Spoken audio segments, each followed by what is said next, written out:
back to Showcase Minnesota. Our next guest has captured some of the most inspiring stories in the world of baseball. In Before the Glory, 20 baseball heroes talk about growing up and turning hard times into home runs indeed. And we're pleased to welcome author Billy Staples to our show this morning. Billy, it's great to have you. A fantastic book. And I've got to tell you, and like I told you back in the green room, I spent almost 15 years as a sports reporter, and I could never get athletes to open up like you did in this book. It is fantastic. The stories are riveting. They're some of them gut-wrenching, and just well done. Great job. And I say to you, you did your job fine and great and well, I'm sure, but I didn't Some would disagree, but but I didn't approach it as a sports writer or a sports reporter. When I did all those interviews, I was a school teacher who used to spend a lot of time as a child in the clubhouse. Yeah. So I was saying the responsibility of the interview was to all the kids that are going to read it. So I'm not worried about tomorrow's paper or this magazine. I said, I need you to be truthful to the kids that might get something out of your it's story. really the cycle of the whole romantic thing of baseball. You were the wide-eyed kid in the locker. I think we have a couple of pictures of you with some baseball immortals here and basketball. You grew up in, was it near Philly? Yep, that's Tug McGraw. And Tugger was, you know, we lost him too early, but it's Tim McGraw's father. Absolutely. Yeah, and he was just an easygoing, happy-go-lucky guy. Great sense of humor. Wow. And same birthday as me, Hall of Fame catcher, Roy Campanella, who played right alongside of Jackie Robinson. And I was in awe of him. And you got the Denny Terrio going there. Look at that collar. I'm going to say this is about 78. Yeah, you're right on the money. Oh, the Yogi. Now, that's 25 years ago, but Yogi still looks the same. He does look the same.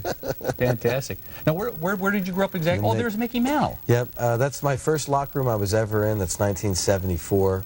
And it was an old-timers day. Now, how did you get to meet all these players? That's the odd thing. How all this started was I was a fan, and I went up to Joe DiMaggio on old-timers day as he was walking into the stadium, asked him for his signature, and he said, no problem, but just follow me, kid. And then instead of following alongside him, I followed behind him in the press area. You're kidding. I swear to you, around the stadium, into the locker room, and then he sat down in the locker room, and then I'm there, and he goes, oh, and he signed it. I was not about you weren't supposed to be there. Come on. Let's talk about the book. Sure. I mean, these baseball stories and locker room stories I could talk all day about.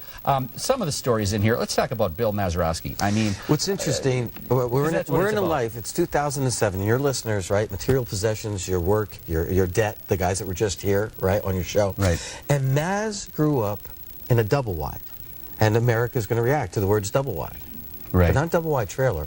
He grew up living in a double-wide chicken coop, without exaggeration. But that's what was expected in this area of the country along the riverbanks in the late 1940s, early 1950s, without any complaints. And he finally got electricity at about 15 years old, and that was one wire to a light bulb. That's amazing. To do anything. And you talk about overcoming odds to get to somewhere and to get to the major leagues are fantastic. Other stories, Ron LaFleur, we know the Ron LaFleur story, Sure. the Detroit Tiger that overcame the drug problems. And Ferguson Jenkins is an interesting story in the book. Fergie is a kid that's growing up in Canada. His mom is blind and he's an only child. And he loved hockey. Loved playing for the people out here in Minnesota. That was what he wanted to be. He wanted to be a hockey player. And so as he was getting older, he's getting banged around. And he came home one day and his mom sat him down and said, Fergie, the only two things on that ice that are black are you and the puck, and you're getting beat up. And she goes, you got a good arm.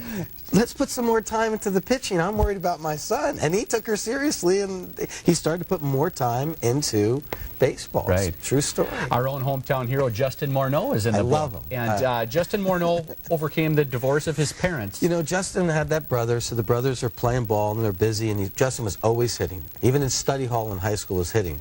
And Justin's a class act. A quiet guy, but he's a class act. And we all go through in our society things, and divorce hit him. Mm-hmm. And it doesn't matter how tough you are, how strong you are, how big you are. It was hard for him to get over and work through mom and dad splitting up, and that was one of his toughest hurdles. How did you get him to open up and talk to you, a complete stranger, about something so personal? Because this is your business, Rob, and it's a good question. Because before you do the interview, just what you did with me, You sat down, you relaxed, you talked to yourself before we were in the green room, and you start to build rapport. And if you can't see in someone's facial expressions genuineness and honesty, and I started showing him pictures of my students, and then I showed him other chapters which he'd already gotten, and I said, do we want to just fluff this? Or I said, are you comfortable, really answering This is not a fluff book. I mean, there is some very touching, I mean, it's real. I mean, what comes off the pages is real. Real people. It's written in their words. Yes, absolutely. Not my words. And you see them on the field, and they're big stars and everything, but underneath the uniform, they're real people, and they have parents, and sometimes they seem bigger than life. Whitey Ford, an interesting story in the book. I didn't even know. I met him 20 times before I did the book because of growing up around the locker room and being able to get back in many times after that. Until I went down to Florida with my co-author, Rich Hirschlag. The two of us are sitting there. I didn't realize that Whitey was an only child.